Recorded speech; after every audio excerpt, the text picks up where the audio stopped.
These are the 5.4 part 2 video notes, and we're going to be looking at natural logarithms and the graphs of logarithms. And we're actually going to start with the graphs of logarithms.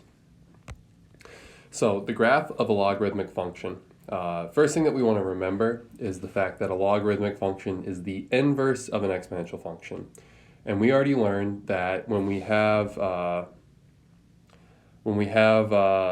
inverse functions, we switch our x and y. So we go through, if I have a function, I've got x values and I've got y values. These are a, b, c. These are e, f, g. Well, the inverse function, all I do when I'm graphing them for the inverse function, all I do is switch my x and y values. So now I have e, f, g, and a, b, c. So when you have a function and the inverse function, and you know the coordinate values for your function, and you're told to graph your inverse function, well, you just switch those x and y values because that's what the inverse function is doing. The easiest example here, we've got just kind of like the general form of an exponential. We learned this already, that with an exponential, you have the points. So if you have f of x is equal to a to the x power, you've got these general points, x, y, -1, 0, and 1. And whenever you raise something to the a power, you've got 1 over a for -1, 0, 1, and 1a. These are the 3 points we use for our transformation. So then it makes sense that if I've got the inverse of that function, and the inverse of that function is going to be the log base a of x. That's what we're learning right now. Well, then it holds to reason that all I do then is I switch those x and y values. Now I've got 1 over a, -1, 1, 0, and a, 1. So those are my new 3 points that I would work with for my transformations, is 1 over a, 1, and a. And we can look here and we can see that logarithm there. And we can see it work also, we can see it work here if I've got a to the negative x, if I've got y is equal to a to the x, and our a is a fraction. So this is saying here that if I'm raising y is equal to 1 over a to the x power, meaning our a is a fractional value, then it kind of reverses because that's the same thing as y is equal to a to the negative x. And if I have a to the negative x, then it follows this pattern. And we can see the symmetry among the line y is equal to y is equal to x, so that origin symmetry that exists between these two to create these inverse functions. So I've got some further examples here again. Now we can just look at y is equal to 2 to the x. So let's go ahead and just form what this function should be. So x, y, we know with exponentials we're always going to use -1, 0, and 1. Our y value here should be 1 over 2 because we're looking at 2 to the x. That's 1. And this should be 2 because we're looking there. Then we also know that we have got y is equal to log base 2 of x. So let's go ahead and let's flip that around. We've got -1, 0, and 1. And you should have an x of 1/2, an x of 1, and an x of 2. So they should flip around like this. And we should look at, that's kind of how it should appear. So now let's go ahead and look at the graphs. And when we look at this, we see, all right, we've got -1, -1, 1/2. That matches up for y is equal to the 2x, 0, 1, 1, 2. Perfect. Then we've got 1/2 -1. We've got 1, 0, and we've got 2, 1 for log base 2 of x. So that works out for us. Let's go ahead, look here. We've got y is equal to the 1/3 of x. So again, we should have x, y values here. Always going to be -1, 0, and 1 to start off with our parent function of exponentials. -1 should be 3 because when you do 1 divided by 1 over 3, that's going to be equal to 3. 0 should still be 1, and 1 should be 1/3 now. If we look over here at y is equal to the 1/3 of x, then that means we should be able to flip these things around. So we should have 3, 1, and 1/3 along with -1, 0, and 1. And when we look at that, we've kind of flipped things around. It looks a little bit ugly now because our x's aren't there, but we can see 3, -1, that works. 1, 1/3, that works. 1, 0, that works. Our points match up for our logarithm. we've got negative 1, 3, 0, 1, 1, 0. So our points match up for our logarithms and our exponentials. So if we know the 1 over a, 1 and a value for negative 1, 0, and 1, for our parent functions, we're going to be able to work from there, and we're going to be able to run all our transformations. And then we've got some general rules and some properties of the logarithmic function. So the domain is the set of positive real numbers, and the range is the set of all real numbers. So what we have to remember is that because these are inverse, the domain of exponentials is equal to the range of the log base a, or the logarithms, and then that the range of the exponentials is equal to the domain of the logarithms. And then we already knew that the domain of exponentials was all real numbers. We learned that when we learned our graphing of exponentials. So that means that the range of the logarithm should be all real numbers.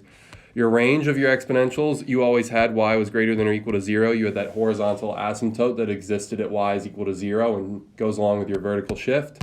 And we already learned this in 5.4 part 1, but now we have a better understanding of why this is, because it's based in being the inverse function of the exponential. Since it's the inverse function of the exponential, we can see it on the graph, that the domain for our logarithm is going to be x is greater than 0. And y is not greater than or equal to 0 for the range. I apologize, it's just y is greater than 0. So because of that, that means that I'm going to go ahead and jump to 3 before I do 2. And we will see that there's a vertical asymptote of the graph at x is equal to 0. And that's going to shift along with your horizontal shifts. So this changes with horizontal shifts.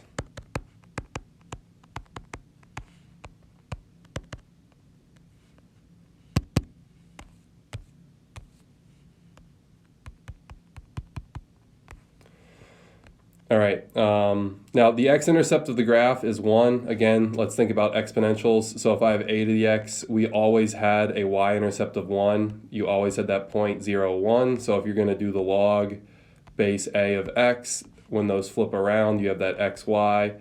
So here you have a y-intercept and no x-intercepts.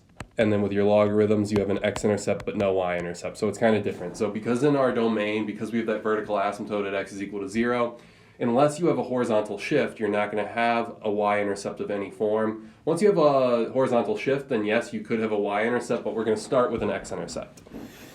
The graph of f contains the points. The logarithmic function is decreasing if a is a fraction, and then increasing if a is a whole number. So that's just something to remember. It's not something that I'm too concerned with. It's something that you'll get better with in experience. The graph of f contains the points 1, 0, a1, and 1 over a negative 1. So again, I'm going to kind of write this in table form. We've already seen it, but this is really important.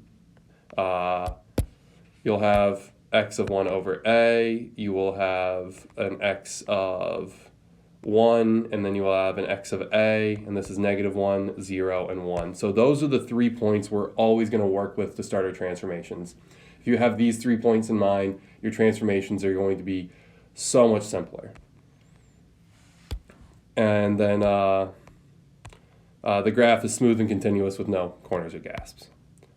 All right, so natural logarithm function. So the base of a logarithmic function, if the base of the logarithmic function is the number e, then we have a natural logarithm function. The function occurs so frequently in applications that it's given a special symbol ln, from Latin for logarithmus naturalis, and that is y is equal to the natural logarithm of x if and only if x is equal to e to the y. So what is this saying? This is saying that if we have, let's say that we've got a function f of x is equal to e to the x power, and I want to change this around, so I'll call this as y is equal to e to the x. Well, then what I would say is the log base e of y is equal to x. Well, there's no sense in calling it the log base e. It doesn't make sense to call it the log. Well, we could call it the log base e, and you might argue, why do we not just call it the log base e? Well, The number e occurs in a lot of applications in calculus. You use e a lot because you'll learn this in calculus that it's the derivative of itself, and that means nothing to you right now, but it means a lot once you get to calculus and beyond, that it's a very, very useful number that we can work with quite often. So because e is used so frequently and because e occurs so often in mathematics, mathematicians decided that they wanted to save 2 letters. That's about the best explanation I can come up with. So natural logarithm is still a logarithm. It's just very specific to one number. And we use the natural logarithm a lot because of the fact that it's so applicable, and we see it a lot. So please don't call this ln. It's a natural logarithm. And it's related to the log base e. So if you see y is equal to the natural logarithm of x, this is the same thing as saying a y is equal to log base e of x. Now, just because it's the same thing, I will still deduct points if you write this, because we should be able to write the natural logarithm of x at this point. All right, so now we've got the graph of the natural logarithm. This is given to you. So these are the points that you'll work with, and I'm going to refer back to this when I'm making graphs. It's the same concept. We have, for e, remember e is basically the same thing as 2.72. So when we're graphing the function e, your 1, negative 1, 1 over 2 is 0.37, or 1 over 2.72 is 0.37, 0, 1, 1, and then your actual value of e. So again, 0.37 is the same thing as 1 over e, 2.72 is the same thing as e. And then we'll flip those x and y values around for our natural logarithm of the x graph. All right. So we've got something here. I've got a graph on the next slide, but we're going to start working here. So find the domain of the logarithmic function f of x is equal to the negative natural logarithm of x minus 2. So here, domain, we've already learned this. You've got to set x minus 2 to be greater than 0, because it's all about what's inside. You get x is greater than 2, so your domain is all values of x where x is greater than 2. All right, b, graph the function f. So what I'm going to do for b is I'm going to list all my transformations down here by the graph. So this is the natural logarithm. So since I've got the natural logarithm, that means my parent function, y is equal to the natural logarithm of x, has these points. 0.37, negative 1, 1, 0, and 2.72, positive 1. I flipped around my exponential function, and again, we can also just look up here. These are the 3 points I have to start off with.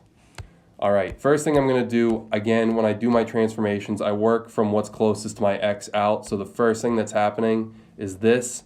This is a shift to the left, so or shift to the right. That is a shift to the right. So that means y, and I'll change colors here. Y is equal to the natural logarithm of x minus 2.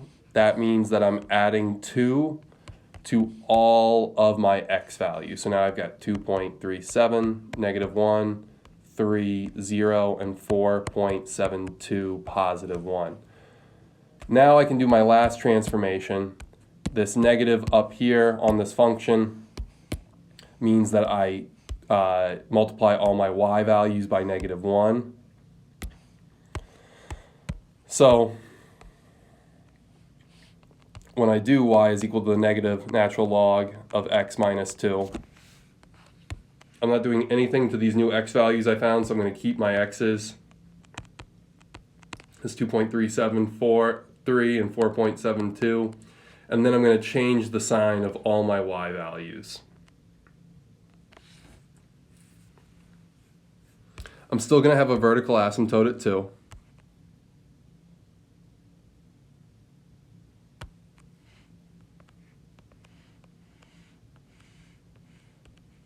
And then I can go through and I can actually kind of start plotting these. So at 4.72, I'm going to have a point at negative 1, so like roughly here.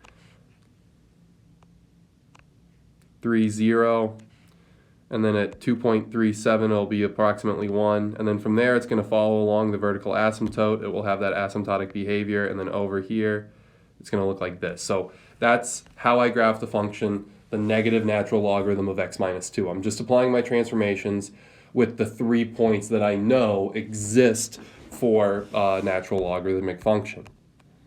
All right, so C from the graph, determine the range and the vertical asymptote of f. So for part C, we can see that we've got a vertical asymptote at x is equal to 2. That goes along with the horizontal shift, so this is your vertical asymptote. And then that also means that your range is all real numbers. Your range for logarithms should always be all real numbers. That's not going to change.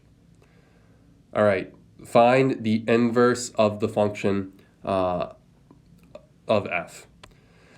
So I've got y is equal to the negative natural logarithm of x minus 2. Now I'm going to say that x is equal to the negative natural logarithm of y minus 2.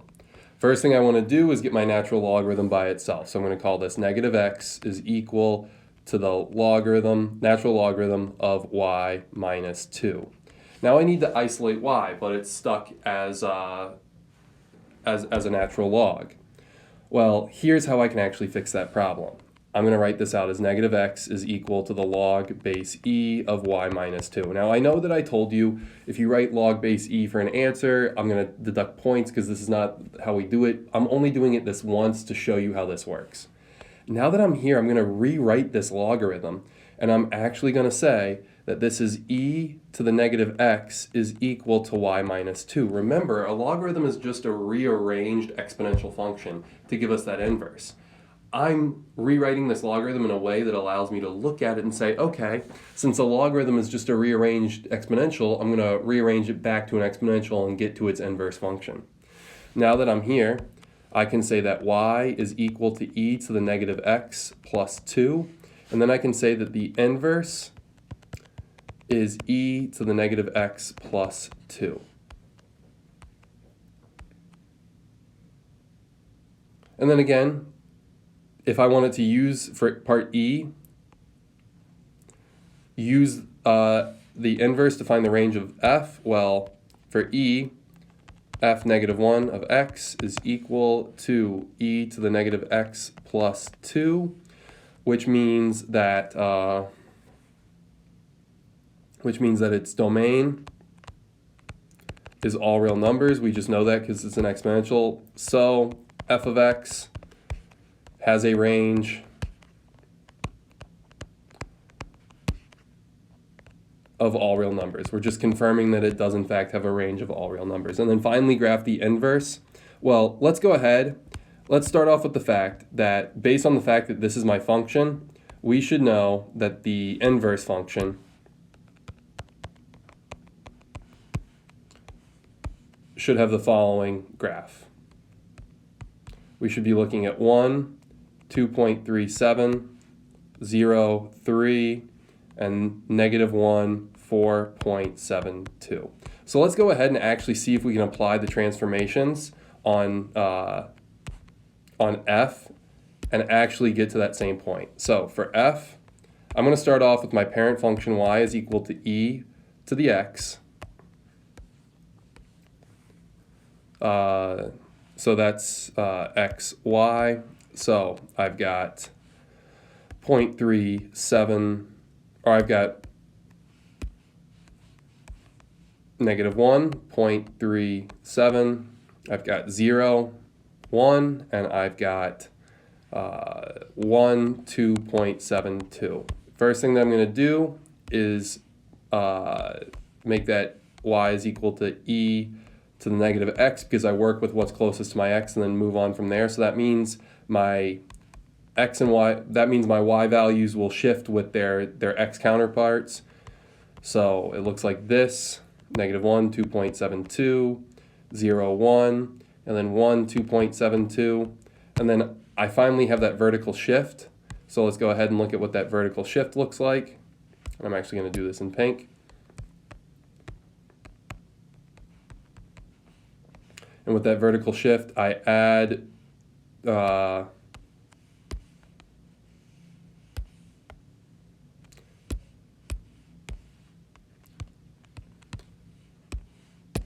add 2 to all my y values. And you saw me there, I was able to look and see I shouldn't have 2.72 twice. I was able to correct my work. I noticed that I just had kind of like a little simple error there, but I still have this table correct now. So now I'm going to add 2 to all my y values.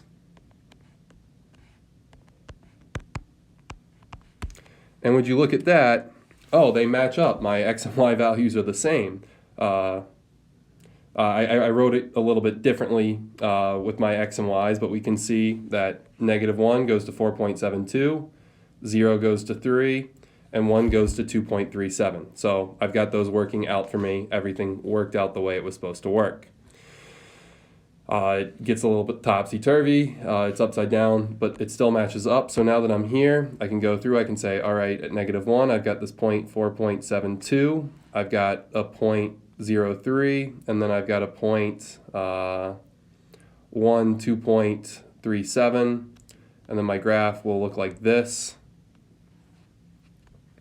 And it would have its horizontal asymptote here at 2. And then if we want to think about the fact that we have that line y is equal to x going through,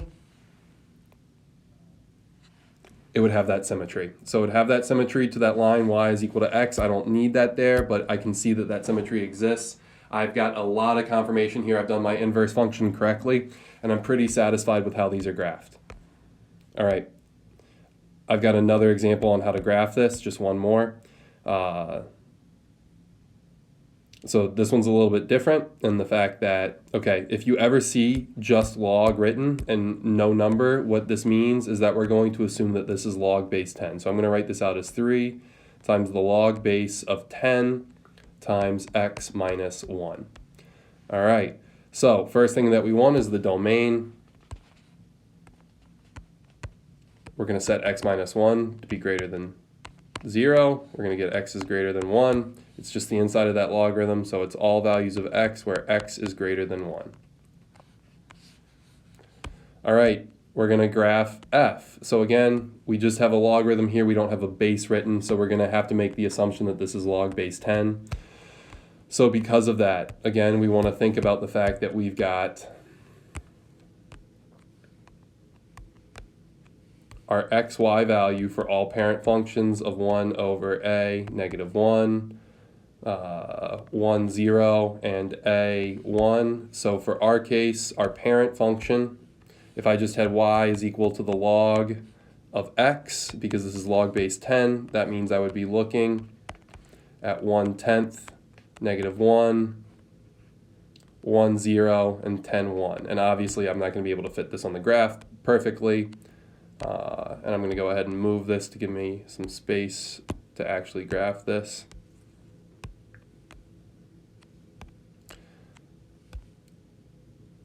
All right, first thing I'm going to do is I'm going to do my horizontal transformation because that's the one that is closest to my x. So I'm going to do y is equal to the log base 10 of x minus 1. This means that I've got to shift to the right, so that means I'm going to add 1 to all my x values. So this is 11/10, -1, 2, 0, and 11, 1. And then here I've got the 3 out front, so if I change this into y is equal to 3 times the log base 10 of x minus 1, I'm going to multiply all my y values by 3. So now I've got 11/10, -3, 2, 0, and 11, +3. I multiply all my y values by 3 because my 3 is on the outside of this. It's a vertical stretch. I've got no other transformations I need to make, so I'm going to go ahead and graph this to the best of my ability. I've got this point 2, 0, 11/10, -3 is over here, and then it's going to take a while to get to 1, and I don't have 10 on this graph, so I'm going to go ahead and just kind of draw it slowly approaching there. I'd have a vertical asymptote at 1 because I have that shift to the right 1. So when I go ahead and answer C, I can see that at x is equal to 1 is my vertical asymptote. And then I can also tell yet again that the range of this function, not the rand, but the range, is going to be all real numbers. For d, let's find the inverse of this graph.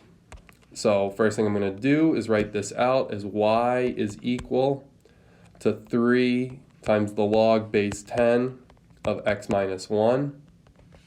So let's switch our x and y's.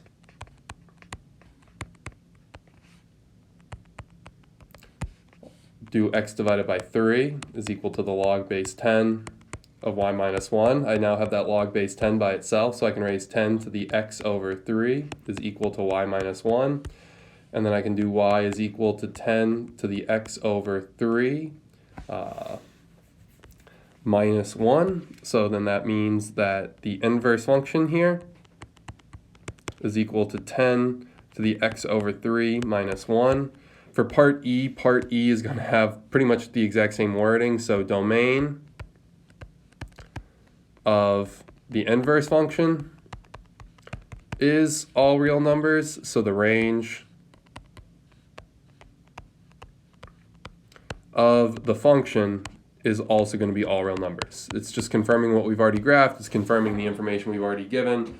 We're just going to know that for certain by now. And I guess I didn't write this out fully. All right, now for part F, graph the inverse function. Again, let's actually go through and prove this. Let's make sure that this works. So my inverse function here, if this is my final function, my inverse function should just have this graph.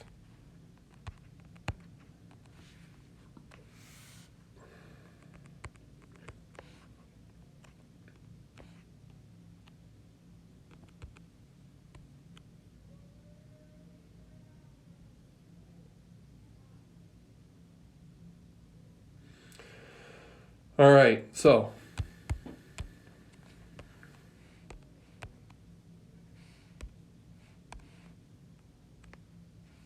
let's just go ahead and start. Our parent function is going to be f of x is equal to the 10 to the x power.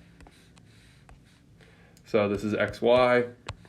I've got negative 1, 1/10, 0, 1, and 1/10.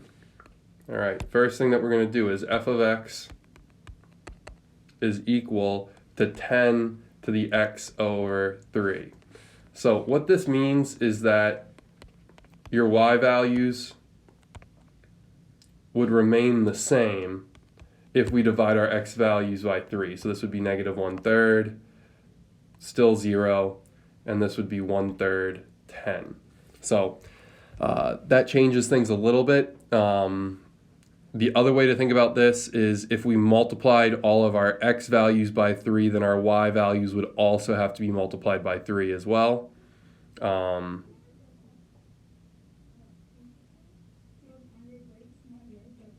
No, so I'm actually going to leave it here. That's not the correct statement. So if I divide all my x values by 3, it's going to give me the same y values.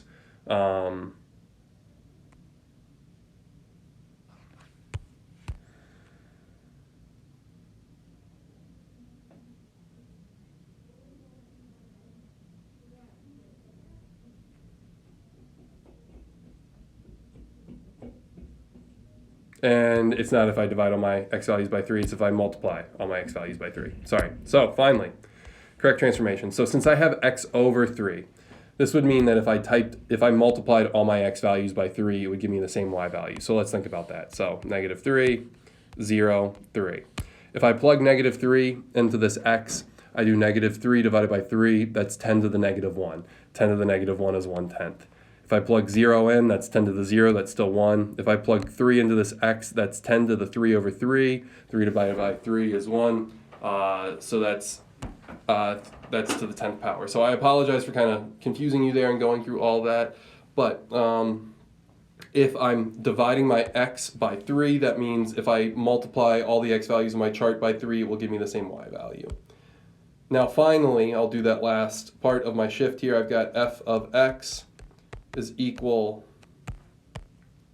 did I do something wrong here? Yep, so this should not be, I had to add 1 to both sides here, not subtract 1. So I caught another mistake, knowing what my end table should look like. So I was able to catch my mistake there. That should be 10 over 3 to the x plus 1.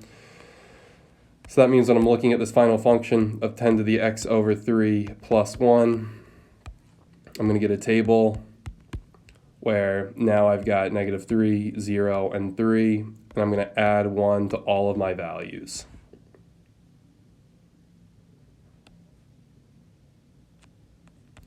And that is what my table should look like for that final inverse function. Again, I was able to catch my mistakes here, and knowing how all this goes together was able to like get me to that final understanding. Obviously, this is not like something that always comes naturally. Even me, somebody who's been doing pre-calculus for years, I have to stop and think about what I'm saying sometimes, and it's exemplified here. Hopefully you picked up on how I was able to, okay, I know that this is what my inverse function graph should look like, so how like my table should look like this, where am I making that mistake? I was able to catch my mistake in how I found my inverse function of I didn't add 1 to both sides, I subtracted 1 on both sides, a mistake a lot of us make. But I went through, I was able to find all of that. So this means I can look at my inverse function graph. I've got -3, 11/10, which is like over here. I've got 2, 0.